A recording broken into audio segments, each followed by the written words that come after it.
Ölkədə yaranmış iqtisadi vəziyyət təkcə əhalini və bankları yox, bank olmayan kredit təşkilatlarını da çətinliklə üzləşdirib. Manat dollar məzənəsindəki dəyişiklik bu təşkilatların xaricdən cəlb etdikləri vəsaiti bahalaşdırıb.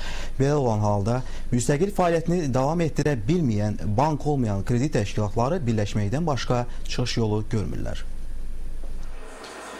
Ölkədəki bəzi bank olmayan kredit təşkilatları birləşəcək. Bunun üçün artıq danışıqlara başlanılıb. Bu yolla gələcək fəaliyyətlərini tənzimləmək istəyən bu qurumların indi ən əsas problemi xaricdən cəlb etdikləri investisiyalarla bağlıdır. Çünki bank olmayan təşkilatların əksəriyyətinin vəsaitləri xarici investorlardan gəlir. Manatın məzənnəsində baş verən dəyişikliklərdən sonra isə beynəlxalq maliyyə təşkilatları ölkədəki bank olmayan kredit təşkilatlarına investisiya yatırmağa ehtiyat edirlər. Təklif olunur ki, yaxın günlərdə əlaqədar dövlət qurumları ilə onların görüşü keçirilsin.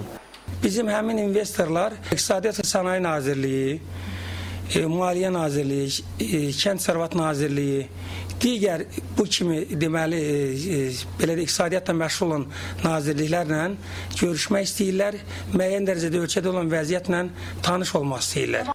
Hazırda ölkədə 48 bank olmayan kredit təşkilatı fəaliyyət göstərir. Onların kredit portfeli ümumilikdə 560 milyon manatdır. Bu təşkilatlar yarandıqları gündən, yəni 2001-ci ildən indiyənə qədər 400 min adama kredit veriblər ki, bunun da 20% problemli kreditlərdir.